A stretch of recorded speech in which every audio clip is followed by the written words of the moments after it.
Welcome to the Impact Nations podcast, episode 515, The Tyranny of Stuff.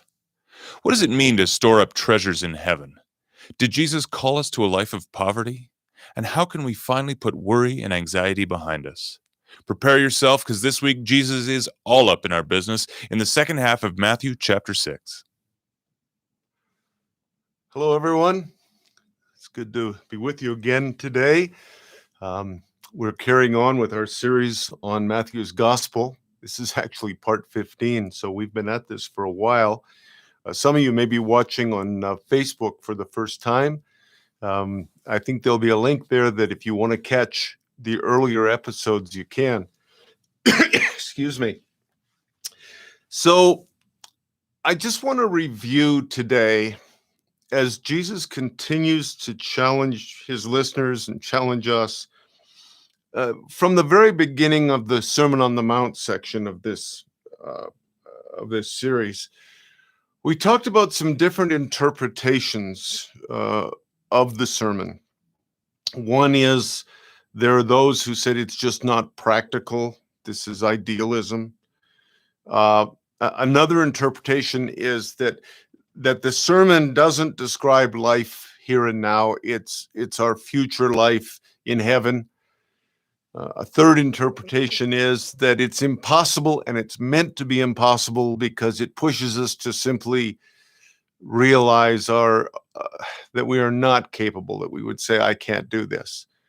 But I hope that we're seeing, as we go through this carefully week by week, that the Sermon on the Mount is completely practical, that it reveals our true identity as Jesus sees us, that is, as his disciples. We go back to earlier, he didn't say you need to be salt and light. He said you are salt and light. He says this is who you are if you will choose to believe and to follow my way. So the sermon is filled with challenge and invitation, which, by the way, I think are two vital components to all discipleship. So now let's move into today's section. Chapter 5 was primarily about love, about our inner motivations, about being change agents to bring love to our world. It was about loving responses in challenging situations. Remember, turn the other cheek, go the extra mile. It was about loving our neighbors. Now we're on our second week in chapter 6, and 5 was primarily about love. 6 is primarily about faith. We've seen the necessity of personal faith, faith that is turned to the Lord and not to the attention of others. We talked about that quite a bit last week. But now in the second half of this chapter, Jesus really challenges us to choose lives of faith and lives of deep trust. And in the midst of what we're going to look at today, he goes straight after one of the biggest issues in all of our lives, and that's our money and our possessions. So, we're very sensitive about that issue. I was aware of that in my decades of pastoring. I'm aware of that in interpersonal relationships. We don't like if somebody touches that issue in our life, and we're reluctant, almost shy to touch it in other people's lives. This issue of our money, and beyond that, really our stuff. Martin Luther famously said that the last thing to be converted in a man's life is his wallet. Martin Luther, too, was a realist. So at the heart of what we're going to cover today is Jesus' message, live simply. He's showing us that possessions have a mysterious magnetic pull that lead us to idolatry. His message is trust God. Now, he uses 3 images to teach the disciples and us that we must disentangle ourselves from our possessions. And those 3 images are treasures, a single focused eye, and serving two masters. In the Beatitudes, the beginning of the sermon, Jesus identified or defined righteousness in spiritual terms. Then in the six theses, remember, he said, "You have heard it said, but I say unto you." Here he's defining righteousness socially, how we relate to one another. But now he defines righteousness economically. So let's look at it. Starting at verse 19. Do not store up for yourselves treasures on earth where moth and rust consume and where thieves break in and steal. But store up for yourselves treasures in heaven where neither moth nor rust consumes and where thieves do not break in and steal. For where your treasure is, there your heart is also. Jesus is referring to the accumulation of things as a focus for a sense of satisfaction or identity. Really, a better translation might be stop storing up for yourself treasures. Accumulating treasures leads to the opposite of security. It leads to anxiety because gathering riches, gathering stuff, brings us into war with decay. That's why he said moth and rust destroy, because things get old. You know, advertising understands this. It constantly pushes and lies to us that moth and rust doesn't destroy, in this sense that there's real value in it and you'll feel better and you'll feel happier. The very day that I purchase the latest thing, maybe it's that car I really wanted. Maybe it's a new stereo system. Maybe it's a new TV. The moment I purchase it, it begins the process of becoming out of date. If you go, men love to go to places like Best Buy and look at the TVs. I mean, they're bigger and bigger and bigger every year. And we're trying to think about how we can justify it, or maybe how we can talk our spouse into it, or whatever. But the greatest TV this year, next year isn't at all the greatest TV. Cars are built around this principle. They want you buying a new car every year, or certainly every other year. It's because that there's an incredible seductive force to this. Moth and rust and thieves represent the insecurity of life that is lived for accumulation. G.K. Chesterton said this: there are two ways to have enough money. One is to acquire more of it. The other is to desire less. He says, store up for yourselves treasures in heaven. He's not removing desire. He's redirecting it. He knows that part of our human condition is to have ambition, treasure, or investment somewhere. But what Jesus is doing here is he's elevating our ambition beyond stuff, beyond getting a little more money. I think I've told you before, J.D. Rockefeller famously asked once, how much money does it take for a man to be satisfied? He said, oh, that's easy, just a little bit more than he has.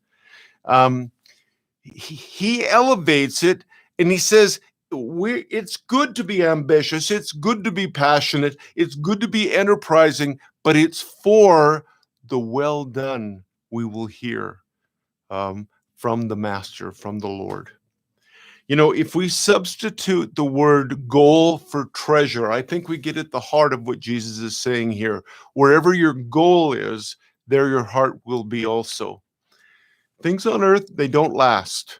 And he's moving us from temporal treasures to those that are eternal, but also eternally impacting morally. So what lasts? Love. Love is eternal. God is love. John tells us.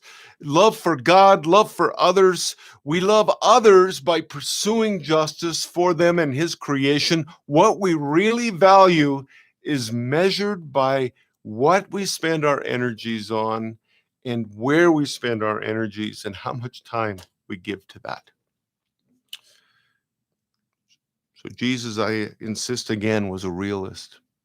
Let's go on, verse 22 and 23. The eye is the lamp of the body. So if your eye is healthy, your whole body will be full of light.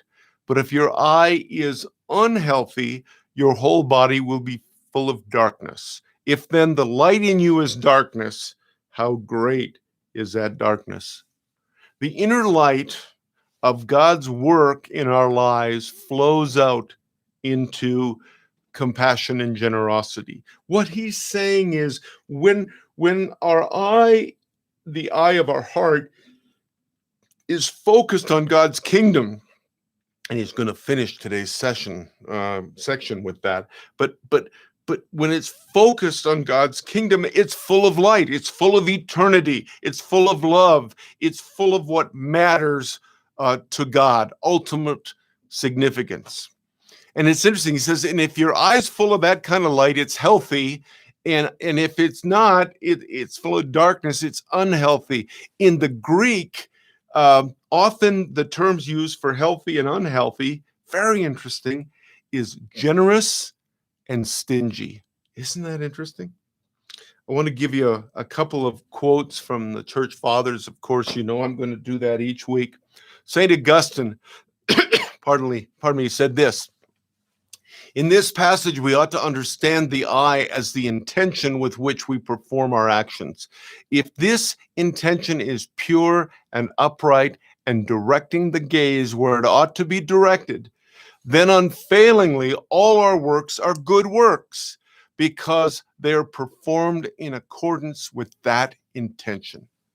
That's one of the things that helps me sometimes. Should I do this or should I do that? In Impact Nations, we've got lots of choices and decisions to make. You and I, we have them in our personal life. But what St. Augustine is saying is very helpful. It's kind of reassuring. If my heart is truly deeply focused on the things of God, on treasures in heaven, I think we need more of a future perspective in our lives. But if it's focused on the things of God, then unfailingly, he says, my works are going to be good works. Now, there's another church father who so far I've not quoted to you. He was called Gregory the Miracle Worker. How's that for a handle? And he wrote this in about 240 AD. The single eye is the love unfeigned. For where the body is enlightened by it, it sets forth the outer members, only things which are perfectly correspondent with the inner thoughts. In other words, our actions, our hands and feet will be coordinated with, in rhythm with what's going on our inner thoughts, just to unwrap that a little bit. So it sets forth from our hands and our feet only things which are perfectly correspondent with the inner thoughts, the eye. But the evil eye is the pretended love, which is also called hypocrisy. Isn't that interesting? He's saying the light that is pure and full of love, that's real light. The other is the darkness that Jesus talks about. You know, Gregory then goes on to connect this to Jesus' admonition to the Pharisees. Remember, he said this. He said, "You blind Pharisees, first you need to clean out the inside of the cup." He was telling them that so the outside could then be clean. So Gregory goes on to say this: "Such are they who wash only the outside of the cup and the platter, and do not understand that unless the inside of these things is cleansed, the outside itself cannot be made pure." Now, isn't there this great tendency and temptation in us toward what Jesus called hypocrisy? Remember last week I said that means play acting. We can go to church and we're in the midst of just great turmoil. Maybe we've just had a huge hassle in the car with our wife or our kids or whatever. We go into church. "Oh, hi, brother. How are you?" "Oh, praise the Lord. I'm great." Or we can say, "Oh, I love you, brother. I love you, sister," which we say so easily. That's not wrong to say, but it can so easily be superficial, because he's saying that unless the inside is cleansed, unless what we're saying reflects the heart, it's hypocrisy. So we've had two treasures. We just had two visions, good, light and darkness. And now he presses us even further to two masters. So let me read on from verse 24. No one can serve two masters, for a slave will either hate the one and love the other, or be devoted to the one and despise the other. You cannot serve God and wealth, God and mammon, God and money. All these are translated that way. You know, the early church paid a great deal of attention to this warning. They took this so seriously. Chrysostom said this: to have mammon as your master is already worse itself than any later punishment. For what condemned criminals can be so wretched as those who, once having God for their Lord, do from that mild rule desert to this grievous obsession for money? Jesus' words push the listener, push you and me to decision increasingly through the Sermon on the Mount.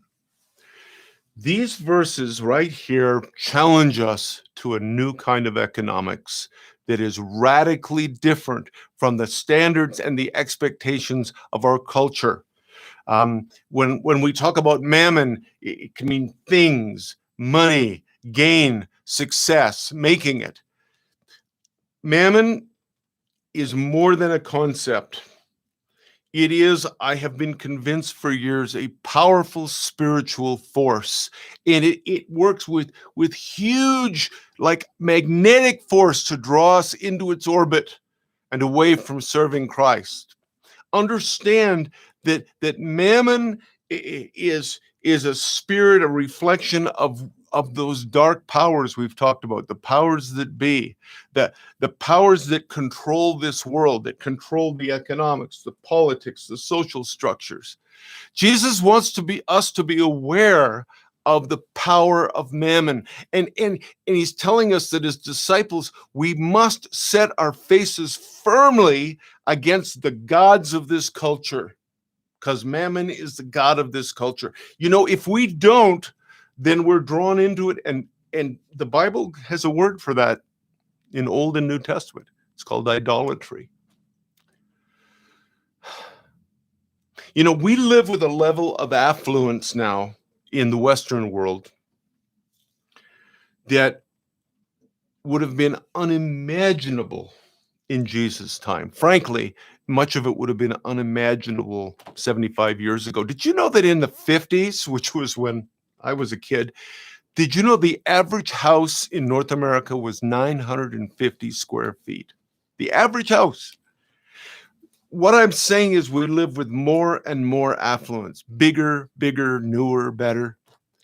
But you and I, we follow a Lord and a master who chose to be a poor man, who lived in a poor society that was occupied and oppressed. So how do you and I apply this teaching on possessions?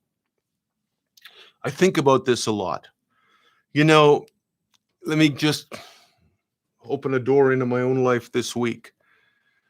Right now, Tim and I and the staff are working very hard to help in Uganda. Randeep used the word tidal wave in India a few weeks ago about COVID. Well, the tidal wave has now hit Uganda. The hospitals are closed. The president said, do not even come to a hospital. There's no beds. There's no oxygen. That there's a total lockdown. People are beaten for walking on the streets. So and we're on the phone every day. with our partners and trying to figure out how to help them. So that's been on my mind so much. But then I look at what Christina and I have. I look at our house and our 2 cars and our TV and on and on and on. The kinds of stuff you guys have, most of you have got. So how do I reconcile these two situations and remain following the Jesus way? We're called to follow him in our context, to live out his kingdom vision in our world. The essence of what he's saying is simplicity. This is a key word. Get this word into your heart today. If we really trust God, we live as if the treasures in heaven really matter, are really true. Another key to walking in simplicity is to recognize that materialism will always blind us to God's truth. And thirdly, any of us who think that we can love both God and money or possessions are idolaters. There's that word again. Jesus calls us to simplify our lifestyles so that we can stay focused on the kingdom. It's not a self-flagellation. It's your vision has got to shift to the kingdom, to the eternal, to what is the essence of what matters. Another church father, St. Jerome, he said this, Mammon, riches are so termed in Syriac, he was referring to a language there. Let the covetous man who is called by the Christian name hear this, that he cannot serve both Christ and riches.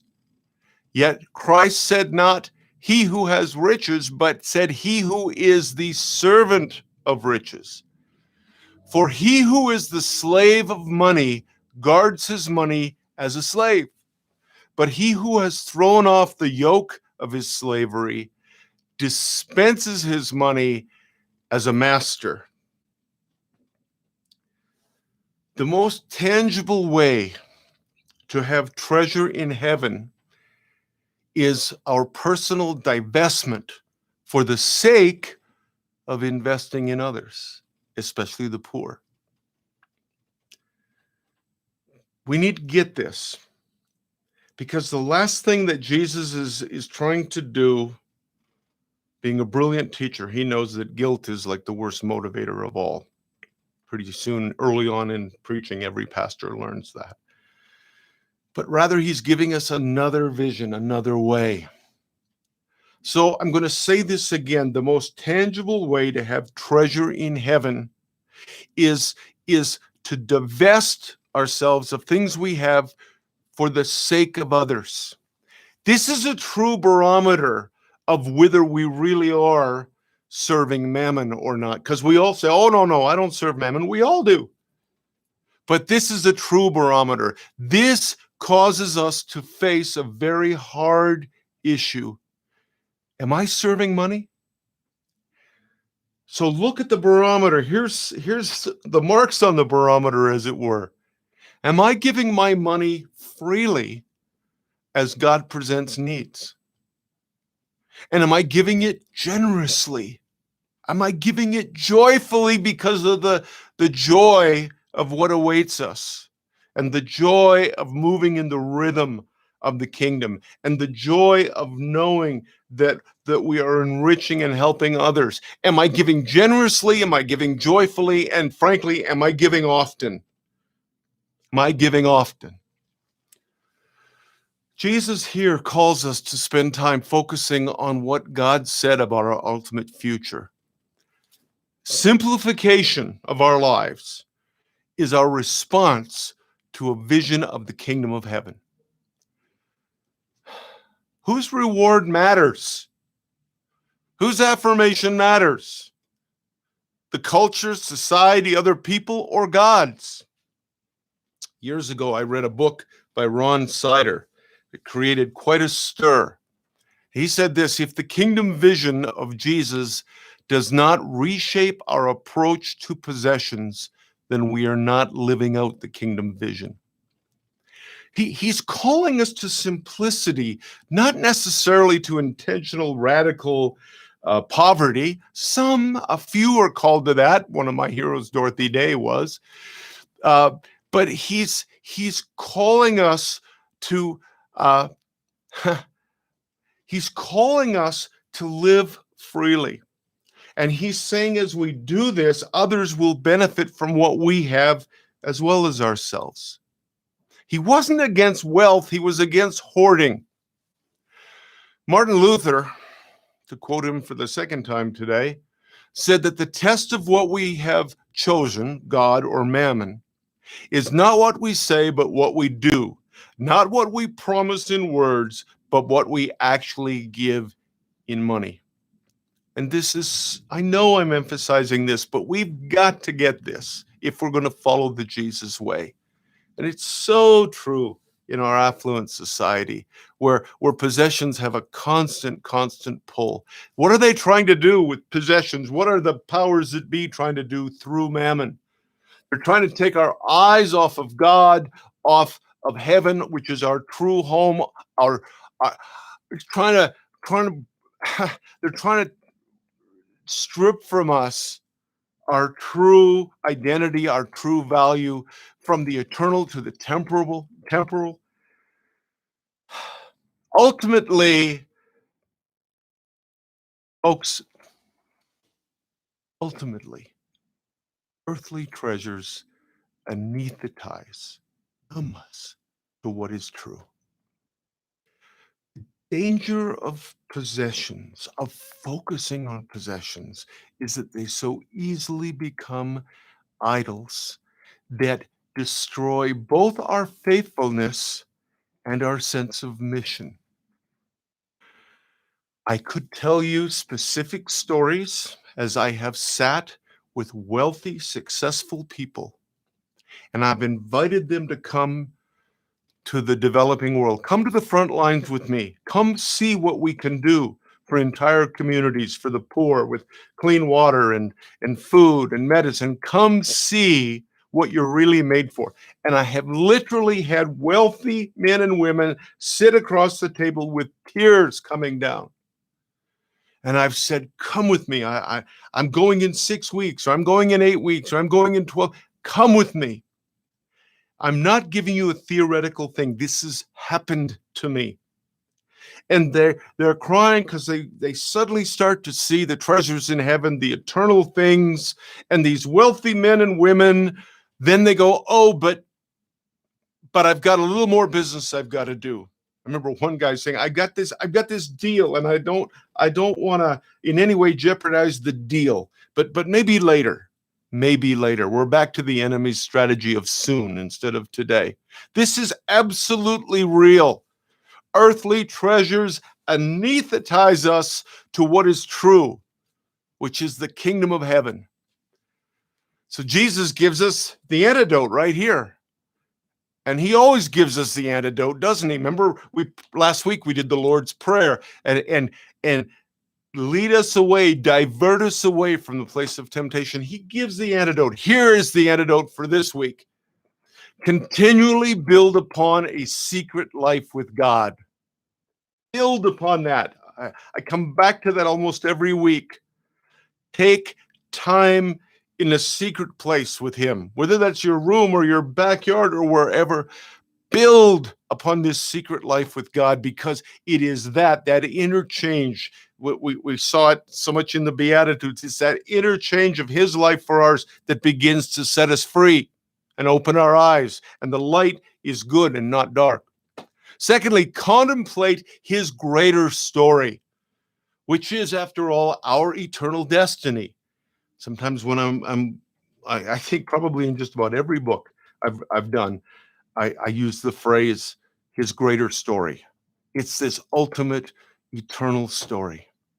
And thirdly, choose to live generous lives, because again and again, Jesus tells us to give. Giving is what sets us free from this magnetic, dark power of mammon, possessions, money. I want to read you a sort of a lengthy quote from another church father, which I have never introduced to you yet, Philoxenus. He was late 5th century. He said this: "It is clear that the man who cares for riches cannot care for God. But there are those who possess wealth who are justified by another measure of the justice worked in the world. This kind of man is not a servant who worships his riches, but a master of the things he possesses. Some men are slaves of their possessions, and some are masters of their wealth." Huh. Well, we all want that, I'm sure. And then he goes on. "These few wealthy men who please God do so because they are masters of their wealth. They set forth to do everything like a slave and a subject, sometimes to feed the hungry, sometimes to clothe the naked, sometimes to redeem the captive, sometimes to free those who were in the bondage of debt."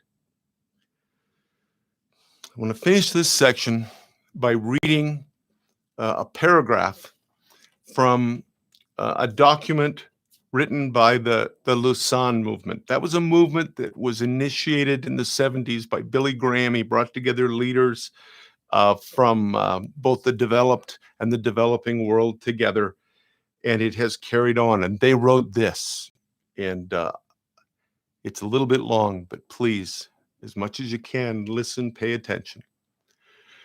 "While some of us have been called to live among the poor and others to open our homes to the needy, all of us are determined to develop a simpler lifestyle.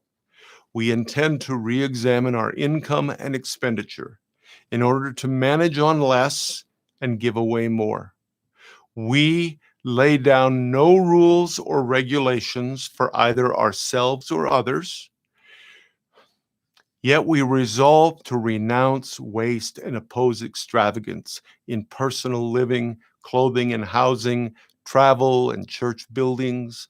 We also accept the distinction between necessities and luxuries, creative hobbies and empty status symbols, modesty and vanity, occasional celebrations and normal routine, and between the service of God and slavery to fashion. Where to draw the line requires conscientious thought and decision by us, together with members of our family.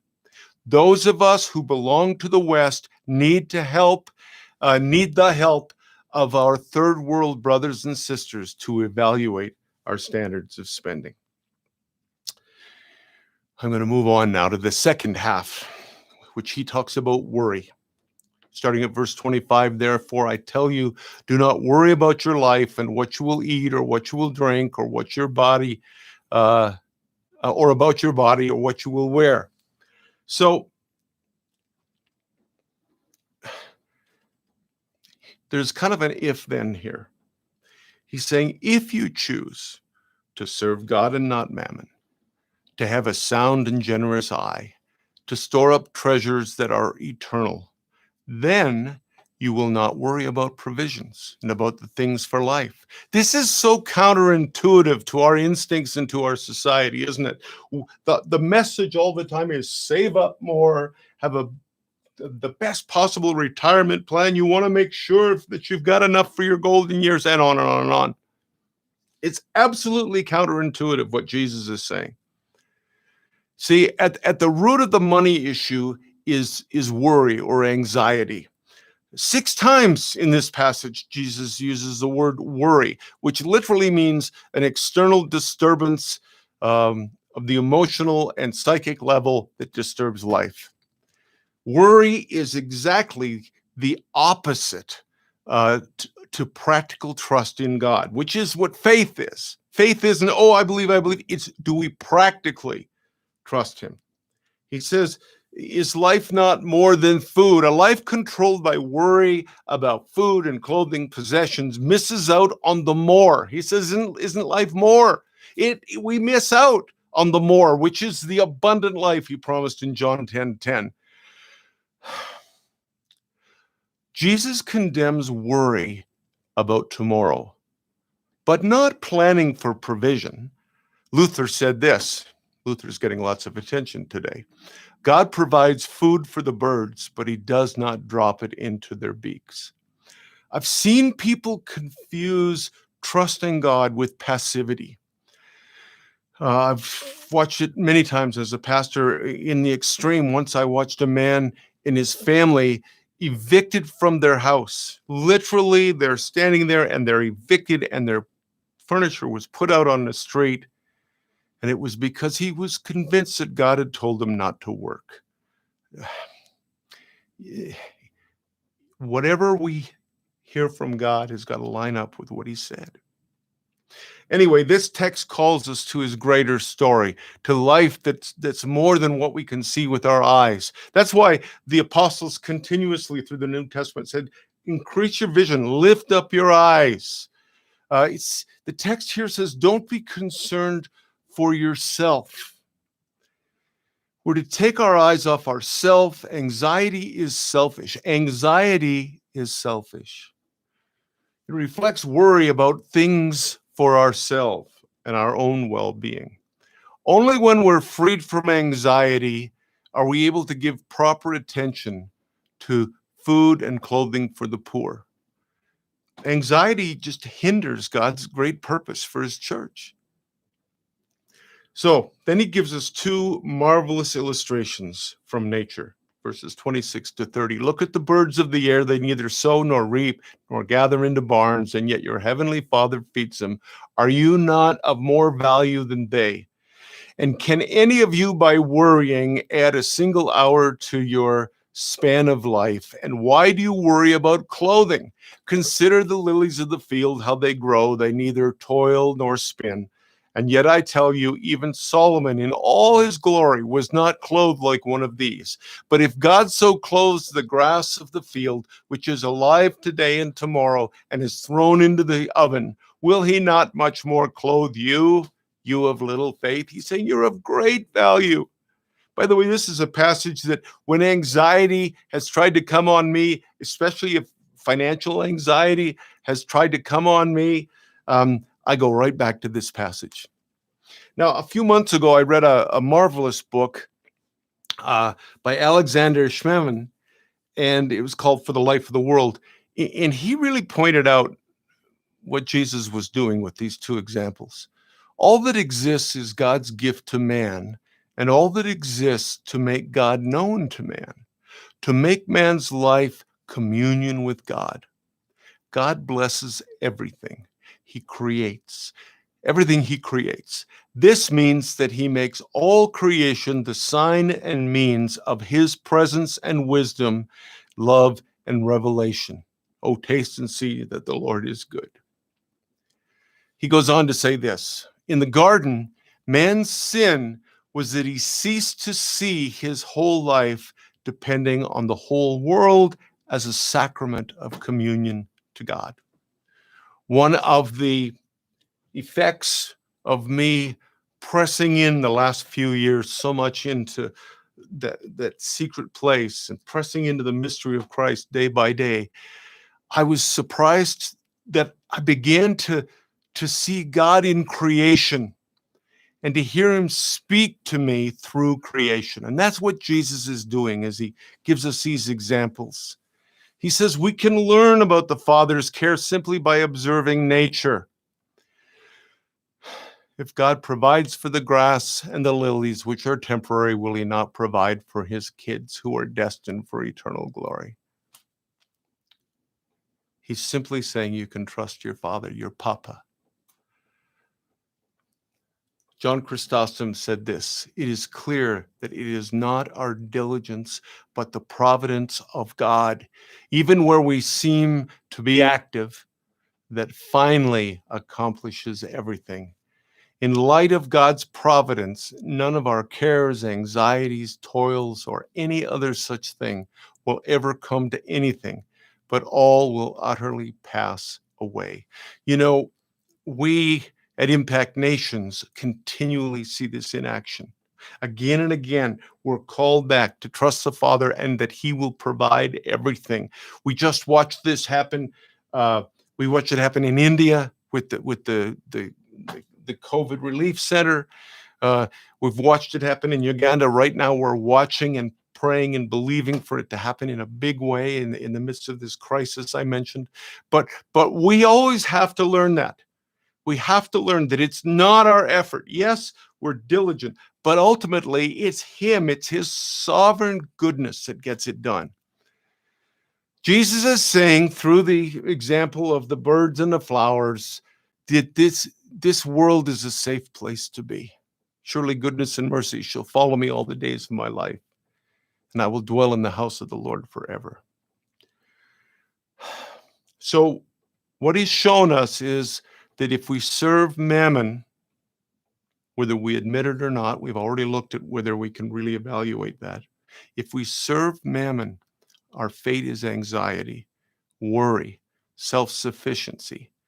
But Jesus wants us to have eternal life right now. The birds work, but without worry. They seek food as they need it, and they take what they find. Worry prevents us from living in the present. It's always focused on some threatening future. Let me just give you a couple of things about worry. Number one, worry is unworthy of those who are God's children, who are created in His image. Two, worry is profoundly unproductive. It makes no sense. Number three, worry changes nothing. Jesus is saying that our worry can't add a single moment to our lives. In fact, we know medically that anxiety shortens our lives. Worry is a waste of energy because either what we're worrying about won't happen, doesn't happen, we wasted that. It's a waste of time. Or if it does happen, we've simply prolonged the pain of it happening by thinking about it for days before. Worry is simply a doubt in God's goodness and greatness. See, unlike God, we do not see the end from the beginning. We don't see everything in relationship to everything else. And so the events of our lives often seem very confusing, and if we allow it, frightening and distressing. Paul said this, 1 Corinthians 13, now we see things imperfectly as in a poor mirror. King James says in a glass darkly. But then we will see everything with perfect clarity. All that I know now is partial and incomplete. But then I will know everything completely, just as God knows me. You know, God is working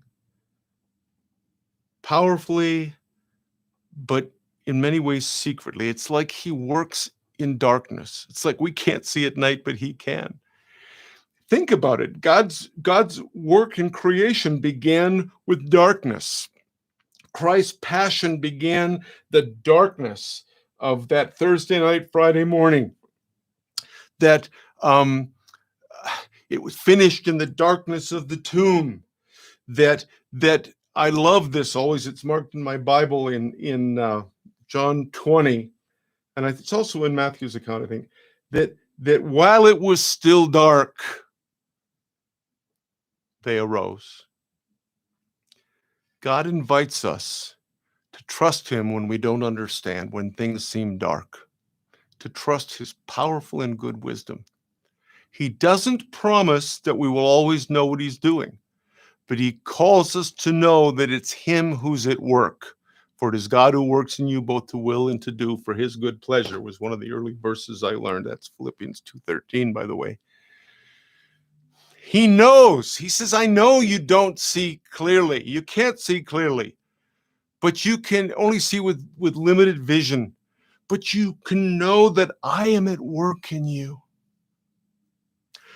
So let's finish this. Verses 31 to 34. With all of what He's just said, He then says, therefore, because of this, do not worry, saying, what will we eat? What will we drink? What will we wear? For it is the Gentiles, meaning just the unbelievers, who strive for all these things. And indeed, your heavenly Father knows you need all these things. Why did he say that about the Gentiles? Because he wants us to be a different people, to live counterculturally, to be different in our actions, our deeds, different in our perspective of what's going on, different in our motivation, to take different directions. The Western world, folks, does have a religion. It's called acquisition. Acquire as much as you can.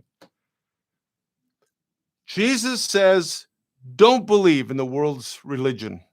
Don't believe in that religion.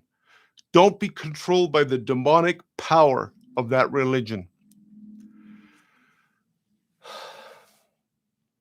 Your Father already knows what you need.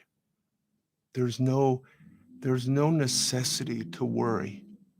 To worry is when we worry, it's like we're behaving like we're spiritual orphans.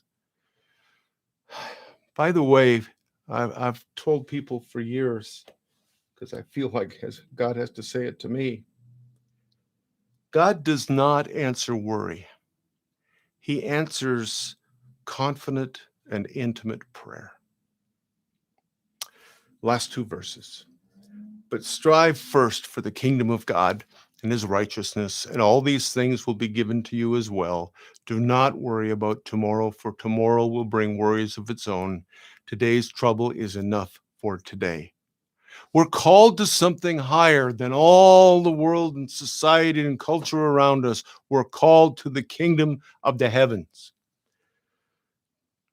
St. Hilary said this, the Lord expects all our hopes will be placed in the certainty of his promises and in the power of his might, in order that having ceased to worry about what we lack, we should look forward to receiving all things from him. We should seek the kingdom of God through the service of our life. Do you hear that? We're back to the theme again of not being mastered by mammon. In the midst of a consumer society, disciples are marked by a countercultural stubbornness. Let me say that again, a stubbornness that pushes against the momentum of the world. So that our first priority, seek first the kingdom of God, is steady, trusting, seeking of God's kingdom and his righteousness.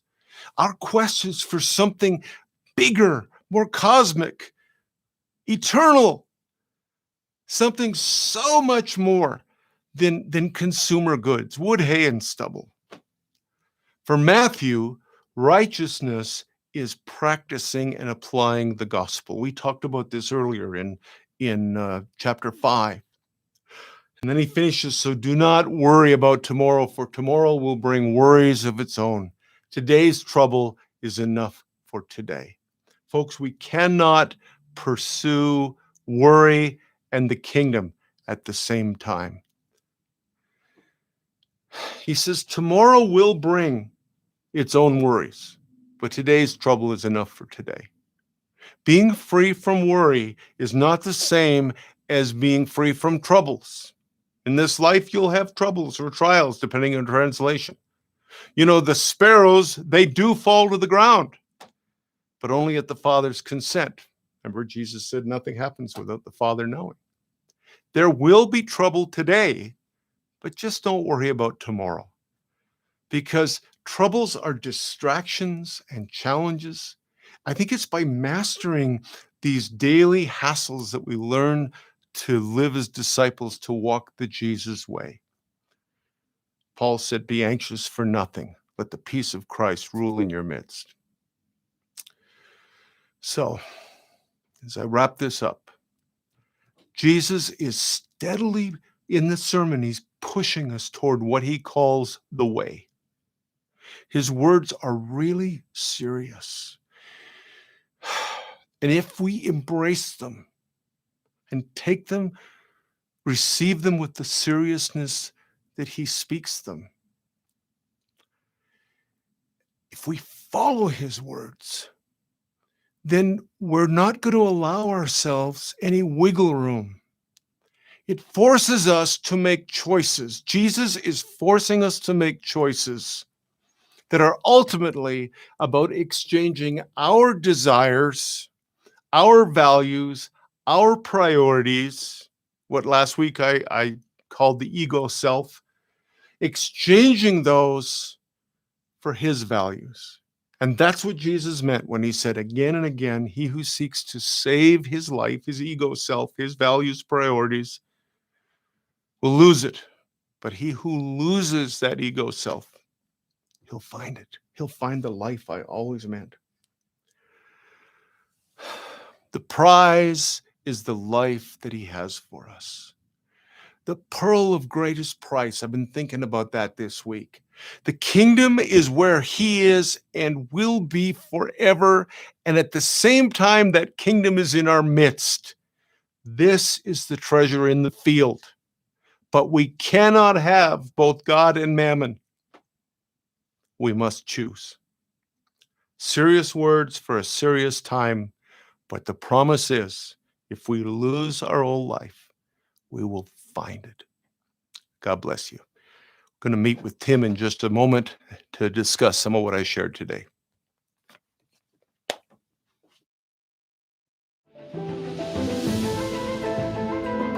Now what? The gospel is meant to be lived. We now invite you to be a part of the discussion as we talk about how to apply this teaching. YouTube viewers can use the comments section below. You can also email your questions and comments to podcast@impactnations.com.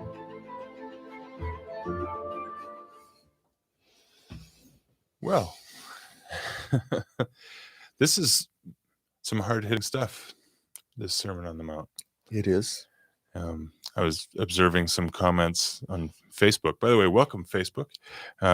Good to have you. Yeah, hi Facebook. Some comments on Facebook just thanking you for addressing this difficult stuff, these difficult topics. I've got some questions, some things to dig into, but before I get into questions, I wanted to spend a few minutes talking about what's going on in Uganda. Yeah, that'd be good. Because I referenced it. You did, today. yeah, I heard that, and we. Oh, we're okay. Okay, sorry. Isaiah's playing with the camera. It had me distracted, which is bad form. Last week we were here celebrating what we had just learned was happening in India. Yeah, it was wonderful. And just being perfectly transparent, we were dancing a jig for a couple of days here just because God was so good, and we just saw him move in incredible ways and unexpected ways. There's a clinic that is serving so many COVID people. They just keep coming and coming. Indeed. And we couldn't have anticipated how quickly that was going to happen. Yeah. The response from the community was incredible. And then we got here on Monday morning and we started receiving the news. And really over the weekend, we were getting the news of what was going on in Uganda. And I'll admit, by mid-morning Monday, I was just, you got to be kidding me. Like we can't,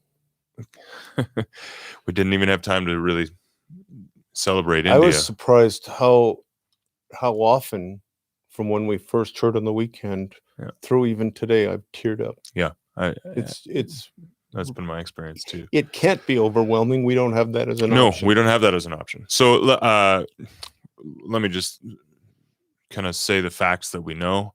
COVID has reached an all-time high in Uganda. The numbers are extraordinary. Case numbers, Isaiah, maybe you remember, I think the last we saw was just shy of 70,000 active cases of COVID. But that number is just, it's not artificial. Yeah, it's the tip of the iceberg.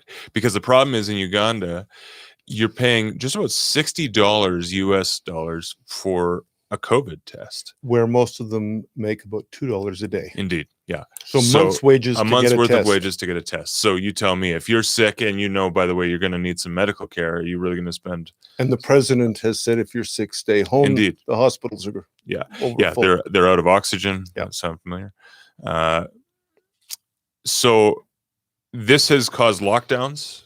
We know, Impact Nations family, we know we did this last year with lockdowns around the world and the developing world. What that means is very, very, very quickly people go hungry. When you work, for the most part in Uganda, when you work today, at the end of the day, you take your wages from today and you go and you buy tomorrow's food. Give us today, tomorrow's bread. Indeed, We yeah, talked you about last talked about week. it just last week. If there's no work because the economy's been shut down, the entire nation has been shut down. That means by tomorrow you're hungry. So there is a major food crisis. We also have a crisis of violence. The restrictions on this lockdown are such that people can't be driving their private vehicles. Right now, what's allowed is a transport truck with a driver and one additional worker in the transport truck, or a boda, which is a motorcycle that has only the driver and no passengers on it. Private vehicles not allowed. So people can't go to the store. They can't go to the store. So there are armed officers in the streets beating those who are just so desperate that they go out trying to find something. The level of desperation is such that people are feeling violent. We actually, our partner Trinity, we just learned yesterday morning that somebody had broken into their facility where he does the computer training for students from the slums. They'd stolen 4 computers. They had beat up his guard to the point that he's been hospitalized. Yep. Again, and I asked him, like, what is the deal? I thought you had a secure facility. He said, we do have a secure facility. They hit a number of facilities all in a row on our street. And he said it's just the desperation. People are so hungry. They don't know what to do. They're angry. They're hopeless. He says that the situation is spiraling out of control. They climbed over the jagged glass that's embedded in the top of the wall. Yeah. So I don't want to be too big of a downer here, but this is the reality that our friends and partners are facing. Richard, our partner who serves in Kalonga, he's already had COVID.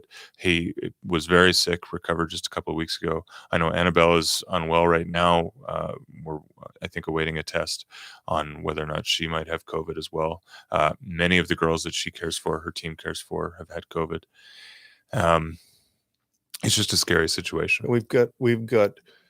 We're discovering how widespread the hunger is in Kalonga, Indeed, the community that we started serving in 2013. Yeah. So here's a few things we're doing about this. Now, we're just going to kind of blend a little bit of what we're talking about here and what you've talked about, because something you said was, I thought, really appropriate, which was, God doesn't answer worry. He answers faithful prayer, but also he answers faithful action. Like, you have to begin to actually act and then watch the Lord step in and act on your behalf as you step forward in faith.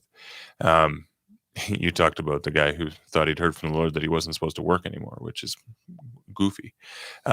It was tempting, I'll be honest, on Monday morning to just feel so overwhelmed and say, well, we've spent all the money. All of our feeding funds have gone. There's nothing left. We've just spent all this time raising money for India.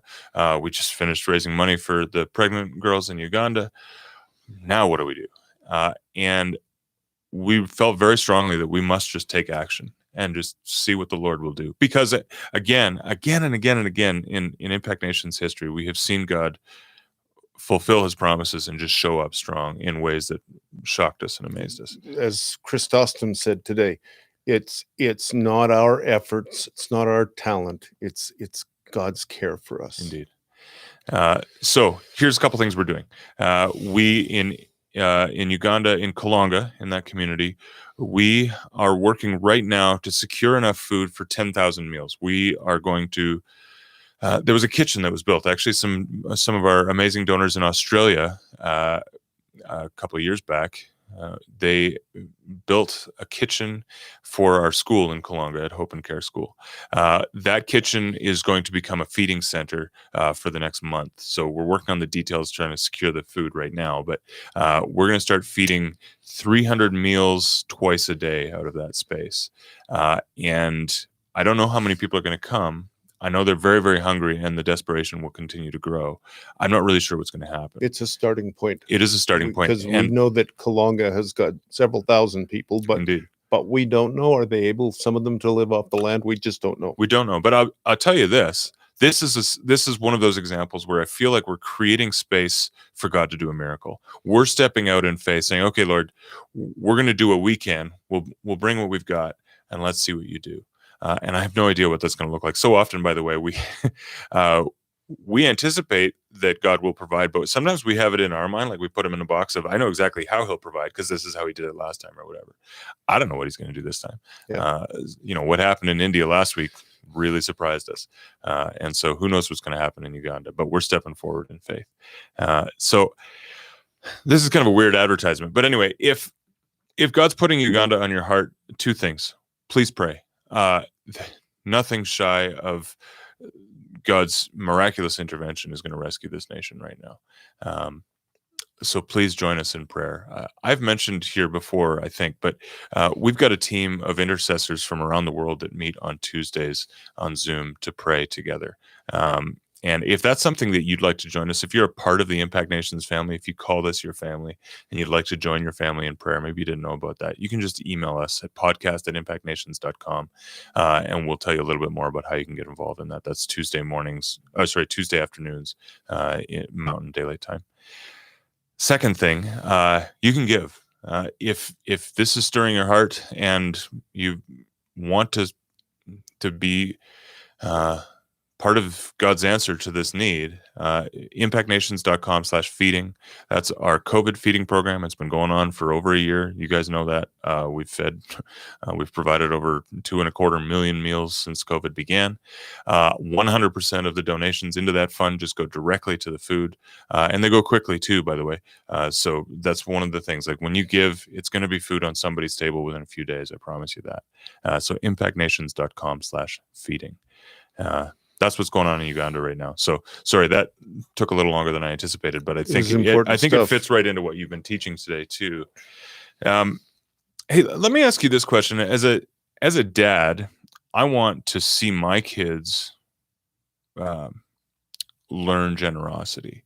How can we as parents raise up a generation of kids that do not worship the idol of stuff, of acquisition, as you called it, but rather are living a life of simplicity for Jesus? That's a great question. I first of all, I think every parent needs to just go to the Lord on how this applies. In our very imperfect way, as we raised you 4 boys, men, we would try to stay really open with our situation. If it was a really tight time, guys, it's a tight time, we need to pray, or there's an opportunity. Secondly, we very intentionally, probably a couple of times a month or more, took you out to the poor to give food.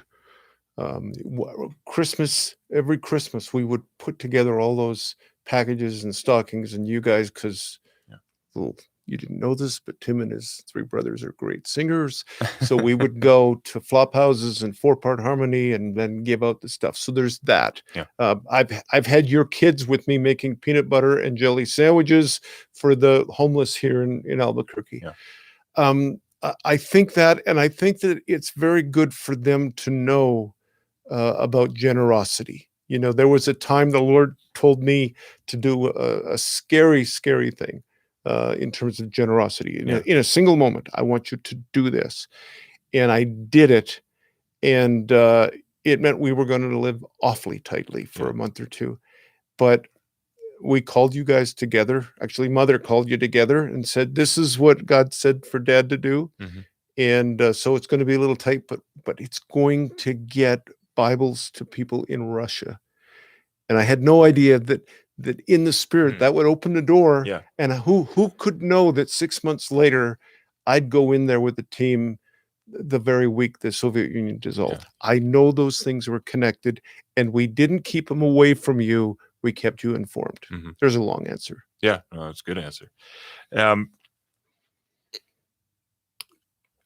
As you talked about worry, something occurred to me. You know, you said sometimes God isn't going to answer our prayers in the time that we expect, and He's looking at the long game, which means really ridding ourselves of worry is going to require us exercising patience. It's going to require us learning the gift of patience. are there some practical things we can do? How do we exercise that muscle of patience, waiting for the Lord Okay. to I'm act? gonna go back where we always go back. Mhm. The third beatitude, blessed are the meek, for they shall inherit the land. Mhm. That word meek means several things, including patient. And we go back, it's time with Jesus that, to our amazement, patience starts to rise up. Yeah. And that is, patience is there, the source, and trust. I ran out of time. I was going to give some particulars of just in terms of our prayer, in terms of scriptures, largely around trust, around the fruit of the Spirit. I think I'm going to talk a little about that in the next week or two. But um, it all comes from the source of Jesus, because after all, this whole sermon is about learning to follow him, learning the Jesus way. Yeah. We had a question from a listener that was a good one, which was why on generosity. Why does Jesus call us to generosity? Is it because he's looking for us to be his means for caring for the poor? I mean, clearly, you read scripture, you cannot help but bump into a verse calling for justice for the poor, provision for the poor, Yes. over and over again. Or is he working on our hearts? The answer, of course, is yes. Indeed. But let me say more than working on our hearts. He's teaching us in the midst of learning to trust him in faith. He's teaching us the way the cosmos works, because it doesn't work like we think it does, right? That's the powers that be. It's counterfeit. He's teaching us, I'll go back to that phrase, to move in the rhythm of the kingdom. Yeah. And we learn that step by step. And so generosity is a fruit, but it isn't the bedrock. The bedrock is learning to move in rhythm with him, and that means we learn things like forgiveness and generosity, because that's the way the cosmos moves. That's the direction it goes. And I said a couple of weeks ago when we were teaching on the Lord's Prayer, I said, and if you don't forgive, he won't forgive. I said, it's not a spiteful father. It's rather this movement that God moves in the direction of forgiveness, grace, mercy, and I would say generosity. So if we move with him, we're in the grace of God. If we say, no, I want to go over here, he doesn't punish us, but it's not where he's working. Yeah. It just got out of the zone. Yeah. Well, we better stop there.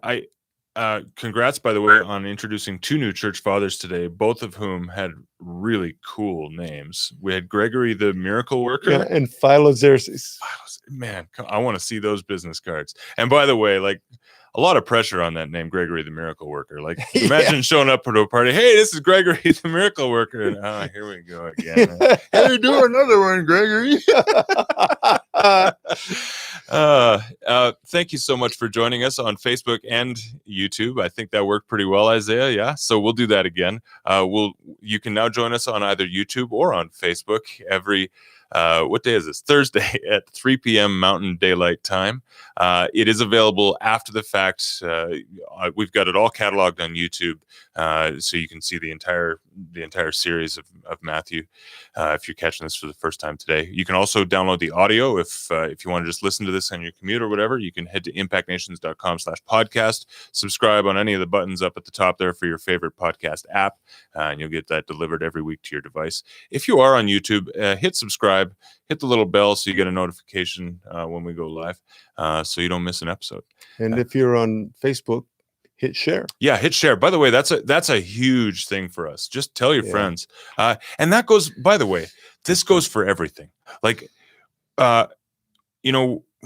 work hard here at Impact Nations to engage in marketing, to get the word out on what God's doing around the world through Impact Nations. But honestly, nothing beats the Impact Nations family telling their family and friends, hey, Did you hear about what God's doing in India? Did you hear about the need in Uganda?